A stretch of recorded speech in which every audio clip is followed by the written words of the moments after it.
Allahabad high court का विश्वेश्वरनाथ मंदिर ज्ञानवापी मस्जिद विवाद पर फैसला, एएसआई के सर्वेक्षण के आदेश पर रोक।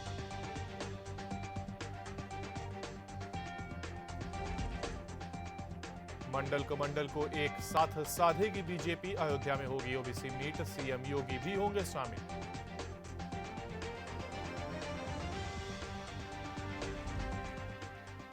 देश भर में 10 सितंबर से शुरू हो रहा है गणेश महोत्सव, बाजारों में देखी जा सकती है भारी भीड़, कोविड नियमों के तहत मनेगा त्योहार।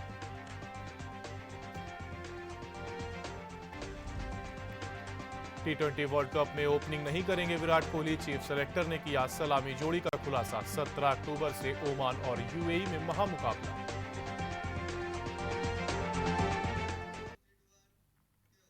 और अब खबरें विस्तार से। जम्मू कश्मीर में माता वैष्णो देवी के दर्शन के लिए पहुंचे राहुल गांधी ने कोई भी राजनीतिक बयान देने से इनकार कर दिया। राहुल गांधी 2 दिन के दौरे पर जम्मू पहुंचे हैं। दिल्ली से जम्मू एयरपोर्ट पर लैंड होने के बाद उन्होंने कटरा का रुख किया। राहुल गांधी कटरा से पैदल ही मां वैष्णो देवी के दर्शन के लिए पहुंचे। आर्टिकल 370 हटने के बाद राहुल गांधी दूसरी बार जम्मू कश्मीर दौरे पर आए हैं। राहुल गांधी ने इस दौरान मीडिया के सवालों पर कहा, मैं यहां माता के दर्शन करने आया हूं, मैं कोई राजनीतिक बयानबाजी नहीं करूंगा। इससे जम्मू पहुंचे राहुल गांधी का एयरपोर्ट पर भव्य स्वागत हुआ। कांग्रेस कार्यकर्ताओं ने ढोल नगाड़ों के साथ राहुल का स्वागत किया। एयरपोर्ट से राहुल गांधी सीधा कटरा रवाना हुए और इसके बाद पैदल ही यात्रा मार्ग से माता के दरबार पहुंचे।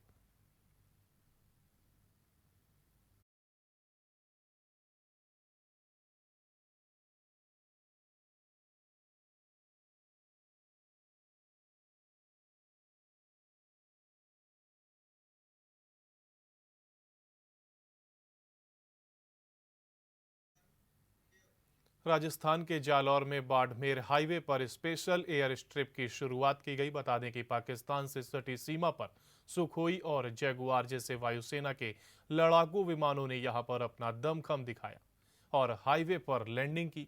साथ ही केंद्रीय मंत्री नितिन गडकरी, रक्षा मंत्री राजनाथ सिंह की मौजूदगी में इसकी शुरुआत की गई। खास बात यह है कि दोनों मंत्री भी वायुसेना के इस स्पेशल विमान से इसी एयर स्ट्रिप पर आए थे। कार्यक्रम में रक्षा मंत्री राजनाथ सिंह ने कहा कि पाकिस्तान बॉर्डर से ये एयर स्ट्रिप कुछ ही दूरी पर है। यह सिद्ध करता है कि भारत किसी भी चुनौती के लिए हमेशा तैयार है। 3 किलोमीटर लंबे इस स्ट्रेच को 19 महीने में तैयार किया गया है। रक्षा मंत्री ने कहा कि बॉर्डर पर सेनाओं ने हमेशा साथ दिया है। देश के अलग अलग हिस्सों पर हाईवे पर 20 जगहों पर ऐसी एयर स्ट्रिप तैयार हो रही है। अलग अलग जगहों पर हेलीपैड भी बनाए जा रहे हैं।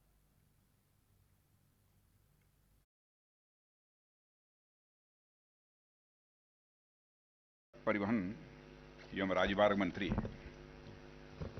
और हमारे मित्र श्री नितिन जी गडकरी, केंद्रीय जल शक्ति मंत्री Shri Gajendra Singh ji Shekhawat, chief of defence staff general Bipin Rawat, air chief marshal RKS Bhadauria, Shri Sukhram ji Bishnoi, Rajasthan के राज्य वन मंत्री श्री देवजी पटेल, हमारे member of parliament Jalore, doctor ji Satish Reddy, chairman DRDO, Shri Sanjeev Mittal, FADS, air marshal Sandeep Singh ji, AOC in C, south west air command, road transport, highways मंत्रालय एवं रक्षा मंत्रालय एवं राजस्थान सरकार के अधिकारी वर्ग, यहाँ पर कुछ विधायक ये लोग भी आए हैं ना। अच्छा राजस्थान, आप सबका भी मेरी तरफ से स्वागत है, आप सबका भी। इलाहाबाद हाई कोर्ट ने वाराणसी स्थित स्वयंभू भगवान विश्वेश्वरनाथ मंदिर और ज्ञानव्यापी मस्जिद की जमीन विवाद पर अहम फैसला दिया है।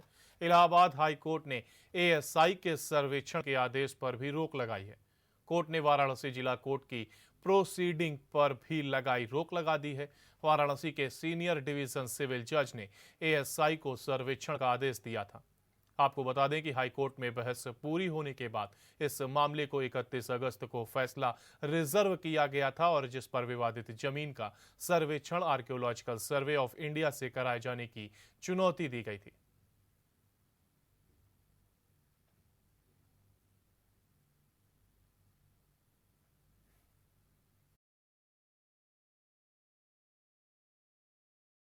आज का फैसला माननीय उच्च न्यायालय के आदेश के हिसाब से कोर्ट नंबर 4 में सीरियल नंबर 40 पे लगा हुआ था, जो ऑर्डर रिजर्व था। पिछली 31/8 को ये ऑर्डर रिजर्व किया गया था इस आदेश पे कि वहाँ की जो सिविल कोर्ट बनारस ने, वाराणसी ने जो ऑर्डर किया था कि ये एसआई सर्वेक्षण होगा इसका, उस ऑर्डर को चैलेंज के लिए यहाँ पे माननीय न्यायालय हम आए हुए थे। माननीय उच्च न्यायालय ने ये आदेश दिया कि अभी उसको स्थगित किया जाए, अभी उस पर स्टे किया जाए, क्योंकि 1991 में जो एक्ट है उस एक्ट के अकॉर्डिंग 1947 के पहले जितनी भी धार्मिक स्थल हैं, चाहे वो मंदिर हो या मस्जिद हो, किसी से छेड़छाड़ नहीं किया जाएगा। जो जिस स्थिति में हो उसी यथास्थिति में बना रहेगा। तो उस अकॉर्डिंग जो है ये मंदिर पक्ष की तरफ से ये मांग की गई कि ये औरंगजेब के टाइम से सन 1664 में जब औरंगजेब शासक थे तब मंदिर को हटा करके मस्जिद को बना लिया गया था। तो उसी के अकॉर्डिंग ये हुआ कि यहाँ पे मंदिर का निर्माण दोबारा कराया जाए। तो वहाँ की कमेटी, मस्जिद की कमेटी और सुन्नी वक्फ सेंट्रल बोर्ड, वहाँ पे सिविल कोर्ट में मुकदमा दायर हुआ था। तो उसके परिप्रेक्ष्य में यहाँ उस ऑर्डर को चैलेंज करने के लिए यहाँ माननीय उच्च न्यायालय इलाहाबाद आए, जिस पर मामला चल ही रहा था। तो वहाँ की सिविल कोर्ट ने आदेश दिया कि इसकी एसआई जांच की जाए, जिसमें 2 मुस्लिम कमेटी के लोग होंगे, 3 जो है हिंदू समाज से होंगे। जिसमें ये हुआ कि यहाँ पे माननीय उच्च न्यायालय ने उस पर स्टे लगा दिया है। अब अगली उसमें और भी अभी फाइनली ऑर्डर नहीं आया हुआ है, जिसको रिजर्व किया गया है। अब आगे देखिए 13 तारीख को डेट लगी हुई है जो फाइनली जजमेंट आएगा। केंद्रीय उड्डयन मंत्री ज्योतिरादित्य सिंधिया ने बड़े ऐलान किए हैं। उन्होंने कहा कि हमने अगले 100 दिनों के लिए 8 नीतिगत लक्ष्य निर्धारित किए हैं, जिसमें से 5 नए हवाई अड्डे, 6 नए हेलीपोर्ट स्थापित करना और उड्डयन योजना के तहत 50 नए मार्ग शुरू करना शामिल है। दूसरा क्षेत्र हम लोगों का पॉलिसी का है। जैसे मैंने आपको कहा कि पॉलिसी भी सदैव तीव्र गति से आगे बढ़ने वाली होनी चाहिए, और इस खंड में 8 टारगेट्स हमने अगले 100 दिन के रखे हैं। पहला टारगेट हमारा था कि नई ड्रोन रेगुलेशन पॉलिसी जो 25 अगस्त को हमने रिलीज की है, इससे एक क्रांतिकारिक परिवर्तन प्रधानमंत्री जी के नेतृत्व में और उनकी ही दूरदर्शिता के आधार पर आज देश भर में आने वाली है। इस पर विस्तृत रूप से हम लोग ने चर्चा की थी। दूसरा अंग है उड़ान योजना के तहत हवाई अड्डे और हेलीपोर्ट दोनों और नए रूट्स। तो इसके 3 भाग हैं। हवाई अड्डे में हम लोगों ने 5 नए हवाई अड्डों का टारगेट रखा है अगले 100 दिन में। गुजरात में केशोड़, झारखंड में देवघर, महाराष्ट्र में गोंदिया एवं सिंधुदुर्ग और उत्तर प्रदेश में कुशीनगर। तो 5 नए एयरपोर्ट्स उड़ान के अंतर्गत स्थापित होंगे। 6 नए हेलीपोर्ट 2 राज्यों में, हिमाचल प्रदेश में और उत्तराखंड में। हिमाचल प्रदेश में 4 नए हेलीपोर्ट, संजौली शिमला में, सासे मनाली में, मंडी और बड्डी। 4 नए हेलीपोर्ट्स हिमाचल प्रदेश में और उत्तराखंड में 2 नए हेलीपोर्ट हल्द्वानी और अल्मोड़ा में। तो कुल मिलाकर इन दोनों राज्यों में 6 नए हेलीपोर्ट्स अगले 100 दिन के अंदर। और उड़ान के अंतर्गत नए रूट्स, 50 नए रूट्स की शुरुआत अगले 100 दिन में उड़ान के अंतर्गत हम लोग करने जा रहे हैं। यूपी के जेवर एयरपोर्ट को लेकर केंद्रीय उड्डयन मंत्री ज्योतिरादित्य सिंधिया ने बड़ा ऐलान किया है। सिंधिया ने कहा कि जेवर नया केंद्र बनने जा रहा है और ये एयरपोर्ट 30,000 करोड़ रुपए का प्रोजेक्ट है। फेज 1 में 9,000 करोड़ के निवेश पर 1 दिसंबर को 2 करोड़ यात्री प्रतिवर्ष की क्षमता होगी। बहुत समय से उपेक्षित और अपेक्षित भी एक नया केंद्र उत्तर प्रदेश में बनने जा रहा है जेवर में। महत्वाकांक्षी योजना बहुत है, केवल उत्तर प्रदेश के लिए नहीं, मैं मानता हूं संपूर्ण भारतवर्ष के लिए। और जेवर एयरपोर्ट कुल मिलाकर 30,000 करोड़ रुपए का प्रोजेक्ट रहेगा। फेज 1 में 9,000 करोड़ रुपए के निवेश के आधार पर 1.2 करोड़ यात्री प्रति वर्ष की क्षमता जेवर की एयरपोर्ट में रहेगी और फेज 4 तक 7 करोड़ की क्षमता अकेले जेवर एयरपोर्ट की बनने जा रही है। अब मैं उदाहरण आपको देना चाहता हूं दिल्ली के एयरपोर्ट का। 2006 में शुरुआती दौर में केवल 1.6 करोड़ यात्री दिल्ली के एयरपोर्ट में आते थे, आज 7 करोड़ आ रहे हैं और अगला फेज आधुनिकता का और एक्सपेंशन का वर्तमान में चल रहा है और इसके साथ क्षमता बढ़ेगी 10 करोड़ तक। तो जेवर और दिल्ली 2 नए केंद्र बनने जाएंगे देश के आधुनिक एयरपोर्ट्स के रूप में। यूपी बीजेपी अध्यक्ष स्वतंत्र देव सिंह ने बयान दिया है। उन्होंने कहा कि आज प्रभारियों की बैठक है और इसके बाद समिति की बैठक की जाएगी, जिसके बाद विधानसभा चुनाव की तैयारियों को लेकर चर्चा होगी। अपने महीने में प्रदेश पदाधिकारियों की बैठक होती है, वहीं प्रदेश पदाधिकारियों की आज बैठक है। साथ में अपने जिला प्रभारियों को भी जोड़ा गया है। जो संगठन की योजनाएं हैं, जो अभियान चल रहे हैं, जो कार्यक्रम होते हैं, वो नीचे तक उसकी समीक्षा ठीक ढंग से और नीचे तक क्रियान्वयन हो, इसलिए आज जिला प्रभारियों की बैठक। संगठन की अपनी एक परंपरा है कि नियमित बैठकें चलती हैं, क्योंकि इन बैठकों और कार्यक्रम से ही कार्यकर्ता का निर्माण होता है, क्योंकि वंशवाद, जातिवाद, परिवार। 12 साल बाद अपने पैतृक गांव पचोखर पहुंचने के बाद राम बहादुर बोला, सब बढ़िया है। मां कुसुमा बेटे से निपटकर भाव विभोर हुई। वहीं राम बहादुर घर लौटने के बाद भी असमंजस में दिखा। कभी वो घर और मां बाप को पहचानने की बात करता तो कभी अनभिज्ञ हो जाता। ग्रामीणों और पूर्व प्रधान लव कुश त्रिपाठी ने बताया कि गांव से पाकिस्तान जाने से पहले भी ये मानसिक रूप से विक्षिप्त था, साथ ही एक महिला की संगत में था। आपको बता दें कि राम बहादुर पाकिस्तान चला गया था।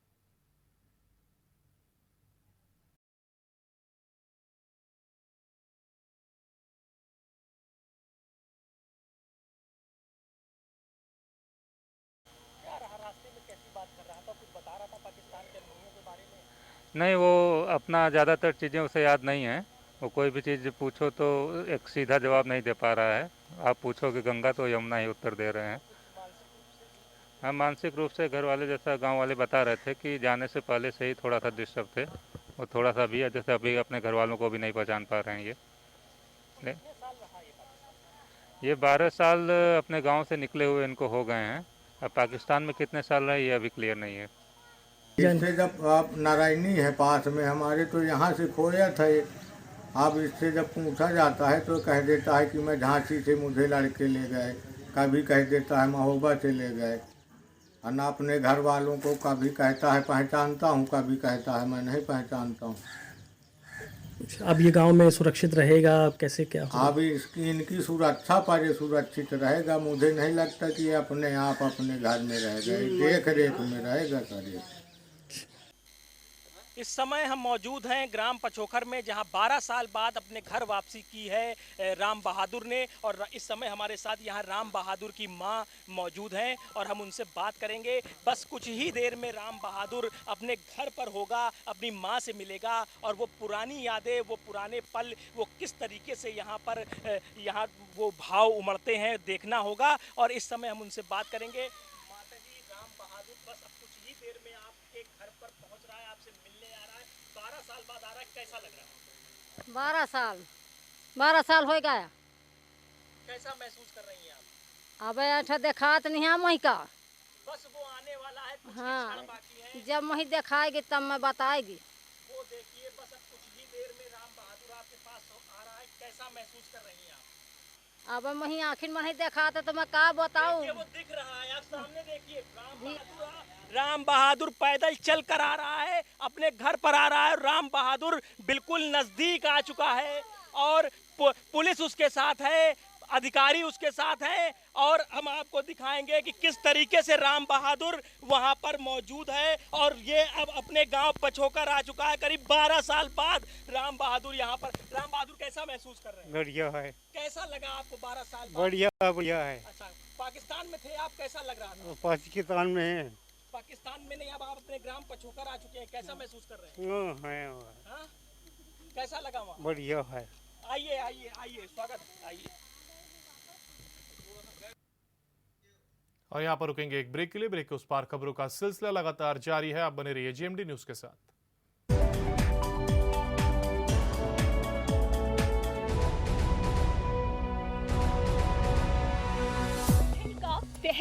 तहलका कोरोना काल में मुफ्त सोने के सिक्के के साथ 82% तक की सेल। शहर में पहली बार ऐसा धमाका न देखा होगा न सुना होगा।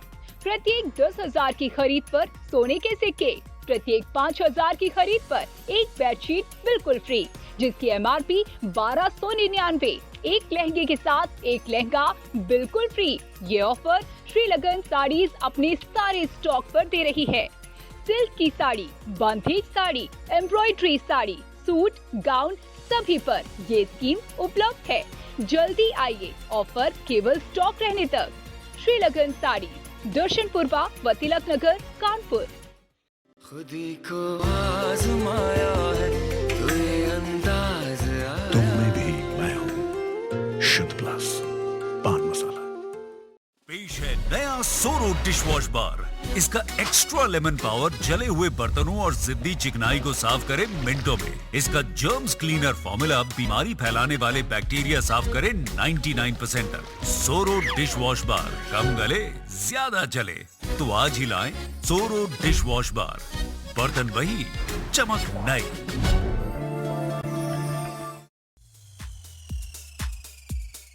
स्पेस मून सिटी झांसी, प्राकृतिक वातावरण में वैभवपूर्ण जीवन शैली का अनुभव। 24 एकड़ की township, independent Vilas, 2, 3 and 4 BHK flats, 100 possession, beautiful lush green garden, club with swimming pool, shopping complex, gated complex, 24/7 power and water supply, high-tech security with CCTV.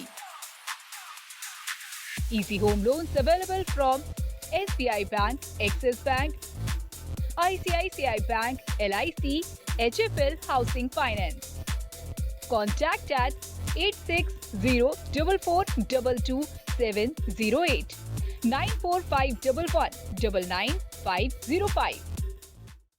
Shri शुभ मुहूर्त साड़ीज का भव्य शोरूम का शुभारंभ अब पी रोड में भी। डिजाइनर साड़ीज, ब्राइडल लहंगे, salwar suit, gown, silk saris, बंधेज साड़ीज का कानपुर में सबसे नायाब व दिलकश कलेक्शन। साथ ही आपके लिए है ढेरों ऑफर्स। Raymond shooting, shirting. हम अपने भव्य शोरूम पर आपका स्वागत व दिल से अभिनंदन करते हैं। आइए और दीजिए अपने सपनों को एक नई पहचान। श्री शुभ मुहूर्त saris, near Ashoka jewellers, Lenin park, P road. ये कैसा जुनू है, ये क्या खुशबू है।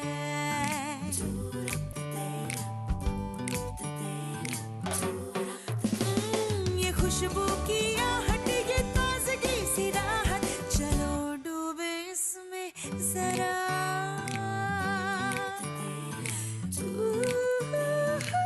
स्वीटी सुपारी, मस्ती भरा एहसास। एक चट्टान की तरह वो हर ऑपोजिशन के सामने खड़ा रहा। अब वक्त है उसके साथ खड़े होने का।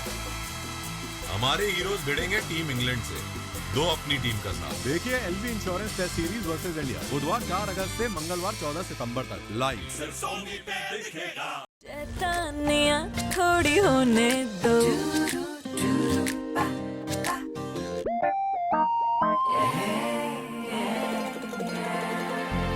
ये तो इनके रोज का काम है। और मेरे इस मुश्किल काम को आसान बनाता है विदिशा डिटर्जेंट पाउडर। इसका मल्टी एंजाइम फॉर्मूला दाग धब्बे निकाले प्यार से और रखे कपड़ों का रंग और चमक बरकरार। विदिशा डिटर्जेंट पाउडर और केक अब चमकिए प्यार से।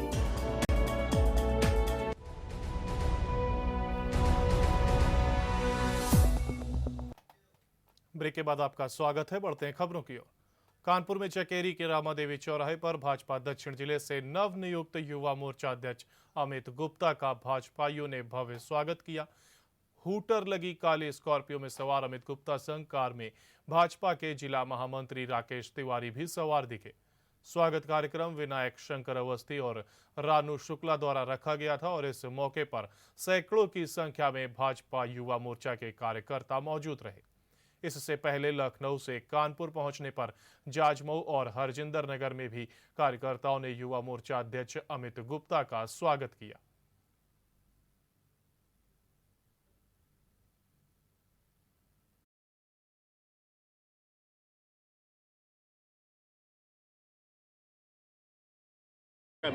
आज भारतीय जनता युवा मोर्चा के हमारे भाई बहुत ही भाई अंकित गुप्ता जिलाध्यक्ष बने हुए हैं। आज उसके नेतृत्व में भारतीय जनता पार्टी सरसौल मंडल और हमारे विनायक शंकर अवस्थी जी को यहाँ का सह प्रभारी और मुझे प्रभारी बनाया गया है। इस नाते से बड़े भाई अंकित गुप्ता का स्वागत कार्यक्रम हम सभी ने यहाँ पर रखा है रामा देवी चौराहे पे। और ये स्वागत आने वाले सन 2022 में इसी गर्म जोशी के साथ सभी युवा लगातार निरंतर ये कार्य करते रहे।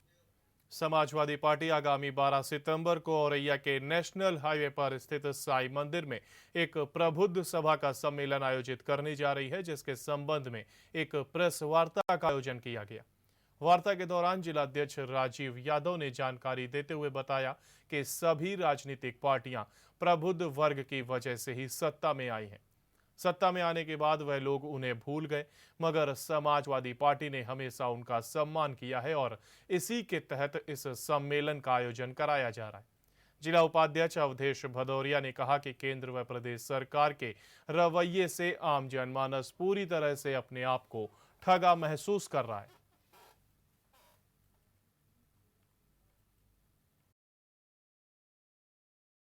प्रबुद्ध सभा का 12 तारीख को सम्मेलन है और जनेश्वर मिश्रा जी लोहिया जी के सपनों को साकार करने के लिए समाजवादी पार्टी ने जो कार्य किया है और उसमें पूर्व कैबिनेट मंत्री मनोज पांडे जी, सनातन पांडे जी और ओझा जी पूर्व विधायक वो यहाँ आएंगे।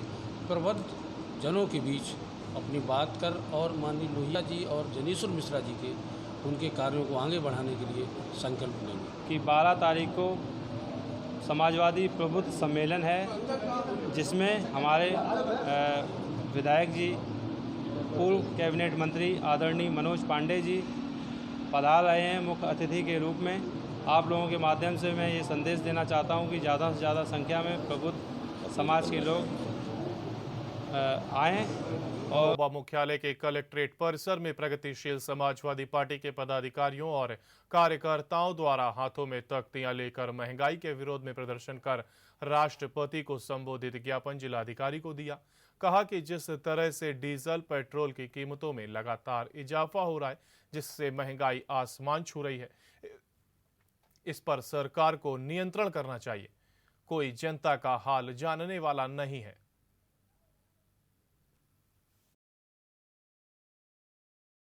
आज प्रगतिशील समाजवादी पार्टी लोहिया ने महोबा में जिलाधिकारी के माध्यम से राष्ट्रपति महोदय को एक ज्ञापन पहुंचाने की कोशिश करी है, जिसमें जो जन के मुद्दे हैं, गरीबी और बेरोज़गारी, इन सारे मुद्दों को लेकर के आज हम कलेक्ट्रेट में आए हुए हैं।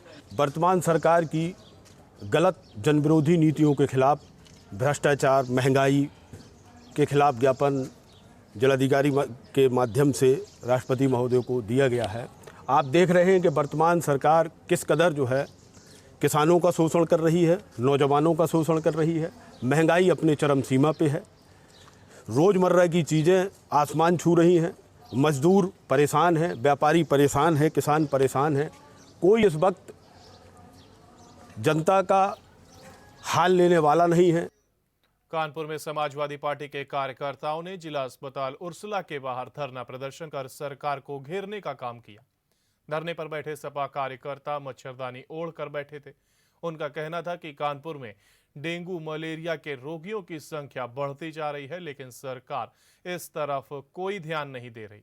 सपा नगर अध्यक्ष डॉक्टर इमरान का कहना है कि सरकार सिर्फ चुनाव की ही बातें कर रही है और कानपुर में लगातार डेंगू से बच्चों की मौतें हो रही हैं। अस्पतालों में लंबी लंबी लाइनें लग रही हैं और प्लेटलेट्स की कमी है। जब प्लेटलेट्स नहीं है तो बच्चे कैसे बचेंगे? और उनका कहना है कि कोरोना काल से सरकार ने कोई सीख नहीं ली, इसलिए सरकार को चेताने के लिए धरना प्रदर्शन करना पड़ रहा है।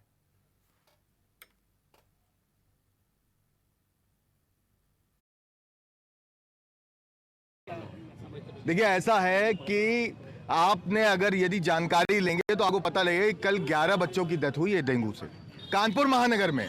उससे पहले 4 बच्चों की डेथ हुई है कानपुर महानगर में। मतलब 15 बच्चे पिछले 2 दिनों में मर गए और लंबी लंबी लाइन लगी हुई है अस्पतालों में बच्चों की, और ये सरकार चेत नहीं रही है। कोरोना काल के बाद हम नहीं कह रहे हैं, टाइम्स ऑफ इंडिया ने कहा है 40 लाख लोग मरे हैं कोरोना में, पिछले कोरोना में, और कोरोना काल के बाद ये सरकार चेती नहीं। आज 15 बच्चे मर गए, क्या कर रही है सरकार? हमीरपुर जनपद में सदर कोतवाली इलाके के मेरापुर मोहल्ले में उस वक्त अफरा तफरी मच गई जब एक मकान में भीषण विस्फोट हुआ और मकान ताश के पत्तों की तरह बिखर गया। जिस समय विस्फोट हुआ, मकान के अंदर 2 लोग थे और जो गंभीर रूप से झुलस गए हैं। सूचना मिलते ही फायर ब्रिगेड सहित पुलिस मौके पर पहुंची हुई है और जो मामले की तफ्तीश कर रही है। पुलिस दोनों घायलों को सदर अस्पताल में भर्ती कराया था, जहां से प्राथमिक उपचार के बाद दोनों को कानपुर रेफर किया गया है।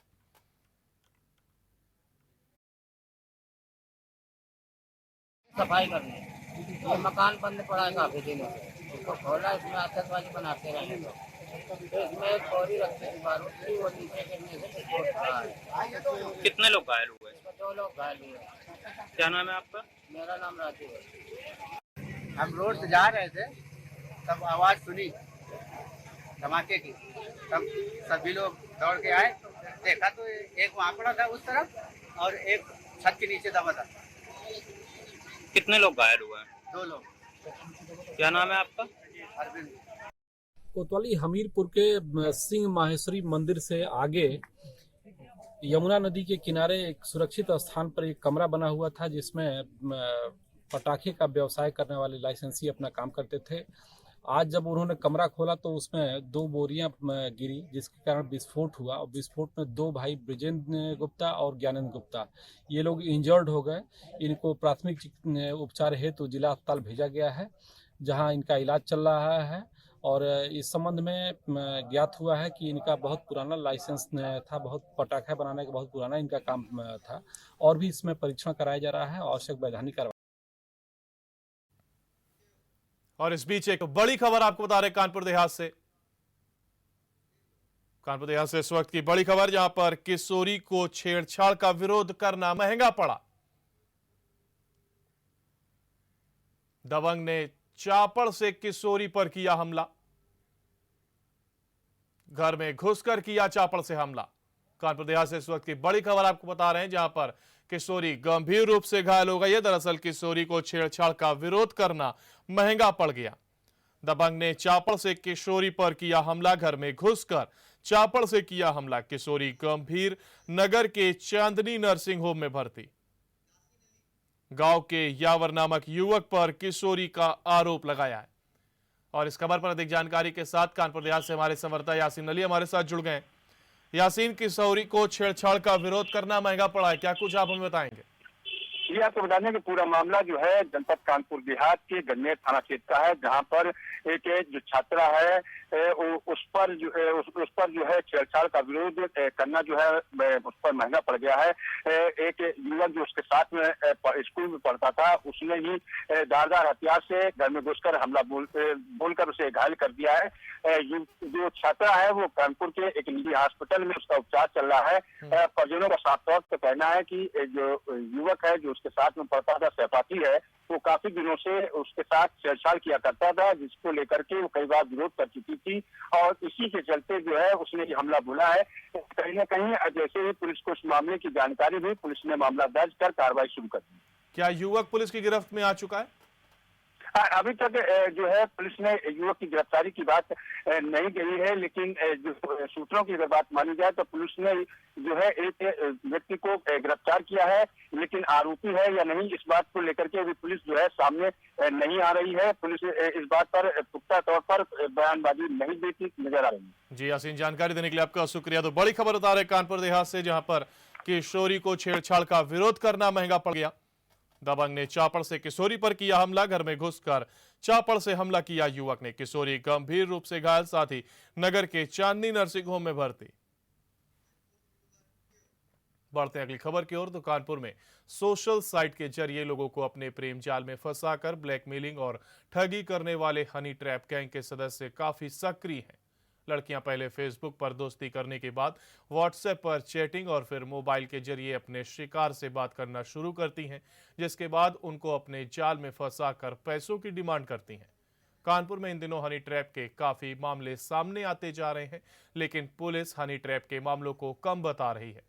हनी ट्रैप का शिकार हुए कानपुर के युवक ने बताया कि फेसबुक पर एक लड़की के नाम से फ्रेंड रिक्वेस्ट आई थी, जिसके बाद दोस्ती हो गई और 3 दिन तक बातें होने के बाद अश्लील फोटो और वीडियो भेजना शुरू कर दिया। फिर उसने मेरी फोटो मांगनी शुरू की तो उसको मना कर दिया, जिसके बाद उसने सोशल मीडिया पर बदनाम करने की धमकी दी और पैसों की डिमांड करने लगी, जिसके बाद उस लड़की को ब्लॉक करने के बाद रिपोर्ट कर दी है। और अपर पुलिस आयुक्त आनंद प्रकाश तिवारी का हनी ट्रैप के मामले पर कहना है कि पुलिस ऐसे मामलों पर लगातार कार्यवाही करती है, जिससे लोगों में विश्वास आया है। हनी ट्रैप के शिकार हुए लोग बगैर डरे पुलिस के पास आने लगे हैं। उनका कहना है कि अन्य प्रांतों में हनी ट्रैप के मामले प्रकाश में आए हैं और पुलिस की लगातार कार्यवाही से कानपुर में हनी ट्रैप के मामलों में कमी आई है।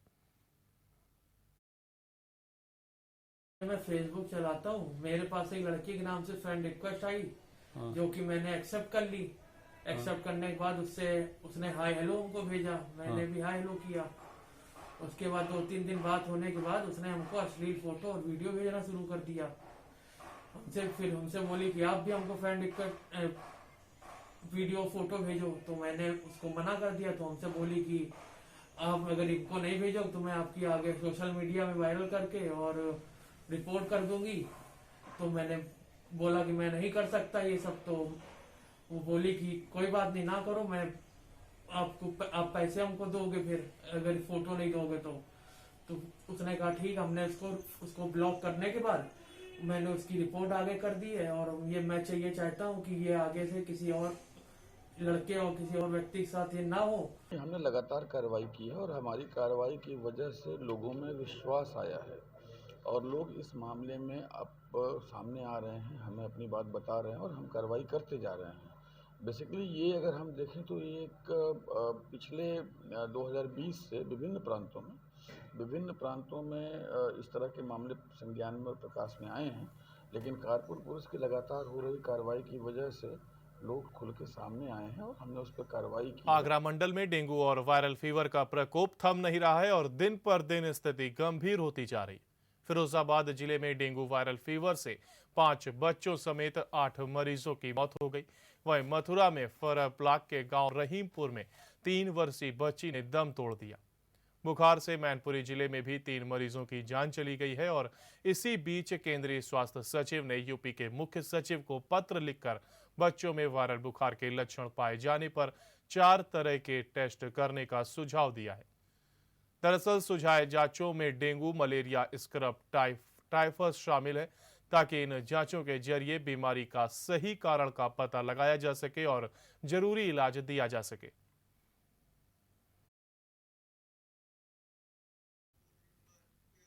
यूपी के जनपद कानपुर देहात में उस समय हड़कंप मच गया जब जिले के सबसे बड़े सरकारी अस्पताल यानी जिला अस्पताल में मुस्लिम महिला के वेश में एक सरकारी चिकित्सक का ड्राइवर पहुंच गया। युवक ने बुर्के के माध्यम से अपनी पहचान छिपाने का भरसक प्रयास किया, लेकिन युवक की संदिग्ध हरकतों के चलते स्वास्थ्य कर्मियों को शक हुआ और युवक को टोक दिया, जिसके बाद युवक ने भागने का प्रयास किया। स्वास्थ्य कर्मियों ने युवक को दौड़ाकर पकड़ लिया और पुलिस के हवाले कर दिया। वहीं पुलिस ने युवक को हिरासत में लेते हुए मामले की जांच शुरू कर दी है। सर बस माइंड काम नहीं किया, अंदर हम जाना था टॉयलेट के लिए तो हमने ऐसे ही डाल लिया था ऊपर से। सर पकड़ में नहीं आए सर, उन्होंने महिला ने देख लिया कि हम जो है जेंट्स हैं, बस सिर्फ इसी वजह से हम जो है वापस आ रहे थे अपनी गाड़ी पे। पकड़ा नहीं है सर, पकड़ा नहीं है सर, हम खुद ही वहाँ पर आ गए कांस्टेबल के पास सर आ गए, जो जिनकी ड्यूटी है वहाँ पे कांस्टेबल के पास मैं आ गया। टॉयलेट के लिए महिला वार्ड में क्या लेडीजों को टॉयलेट में कैसे? सर वही ड्यूटी मेरी, इसलिए हम वहाँ पर जाते हैं, हमें मालूम नहीं क्या है कि कौन सा है क्या है। अंदर टॉयलेट लगी थी बहुत कस के, हम चले गए। देखिए ये संज्ञान में ये आया है कि एक जो है हमारे यहाँ अकबरपुर CSC है, यहीं पे जिला अस्पताल के थोड़े दूरी पे है, तो वहाँ पे डॉक्टर हैं, डॉक्टर गजाला उनका ड्राइवर है वो बेसिकली, तो वो मुस्लिम हैं। तो उन्होंने ऐसा सूचना मिली कि वो महिला का ड्रेस पहन के और महिलाओं के बीच में चले गए थे। जैसे महिला जो वहाँ थी, हमारी कुछ कर्मचारी थी और कुछ बाहरी के लोग थे, उनको जैसे आशंका हुआ तो जब टोका टोकी हुई तो भागने की कोशिश किया, तो वहाँ पे लोगों को पकड़ लिया गया और पकड़ के उसको पुलिस के सुपुर्द कर दिया गया। पुलिस में उसकी कंप्लेंट भी कर दी गई है और उसकी पुलिस अपने स्तर से जांच कर रही है। उत्तर प्रदेश के इटावा जिले के फ्रेंड्स कॉलोनी इलाके में सुनसान मकानों से चोरी करने वाले 2 सक्रिय चोरों को चोरी किए हुए आभूषण और 5200 नगद चोरी करने में प्रयुक्त स्विफ्ट कार व 2 अवैध असला सहित गिरफ्तार किया है। इटावा पुलिस अधीक्षक ग्रामीण ओमवीर सिंह ने बताया कि शैलेंद्र और नितिन कुमार को चोरी किए गए माल के साथ गिरफ्तार किया गया। इन चोरों को इस इलाके में करीब आधा दर्जन चोरी की वारदातों को अंजाम दिया गया।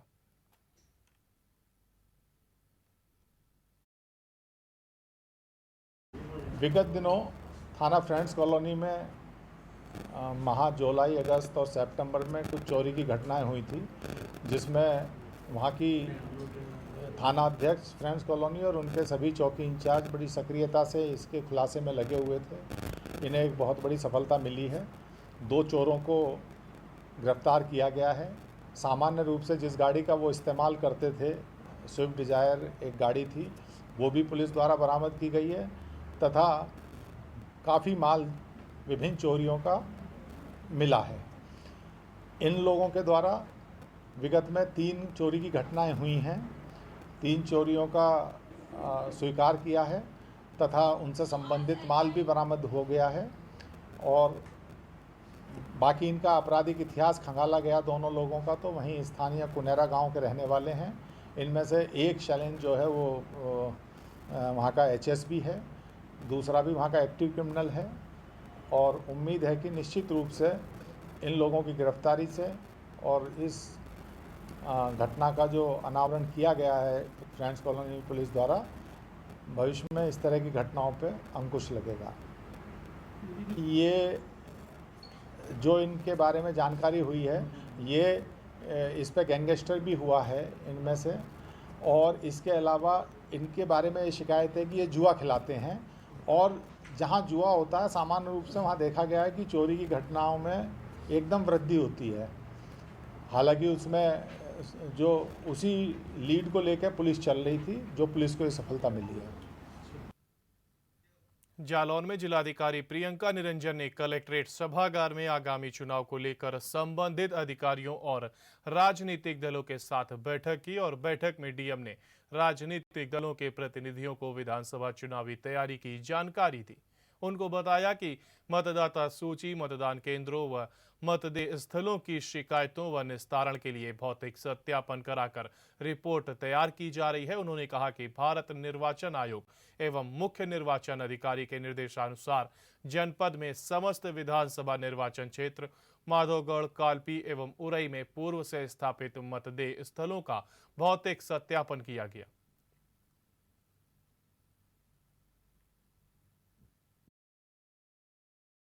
आगामी विधानसभा चुनाव को लेकर विभिन्न चरणों की तैयारियां चल रही हैं। इसी चरण में मतदेय स्थल का संभाजन किया गया है और इसमें 1200 से अधिक मतदाता एक मतदेय स्थल पर नहीं होने चाहिए और मतदेय स्थलों की दूरी किसी भी मतदाता के निवास स्थान से 2 किलोमीटर से अधिक नहीं होनी चाहिए। ऐसी कुछ शर्तों के आधार पर जो पुराने मध्य स्थल थे उनका एक संभाजन किया गया है।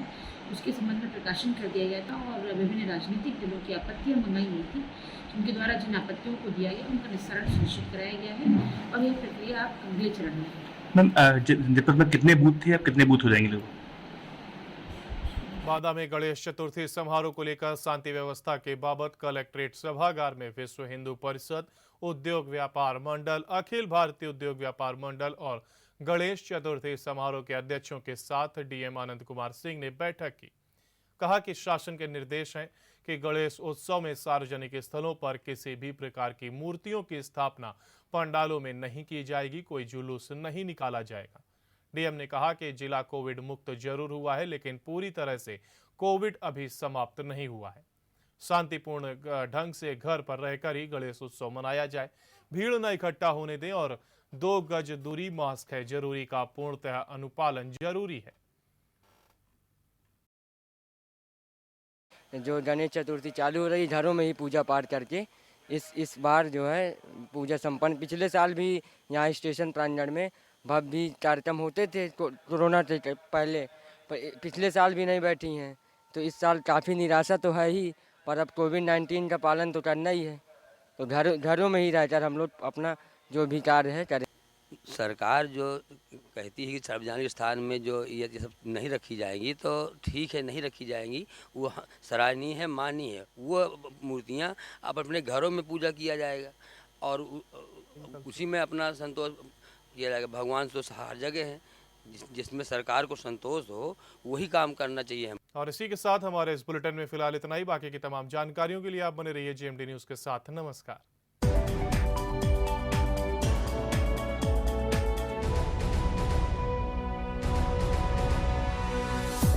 प्रोस्टेट, मूत्र विकार रोगों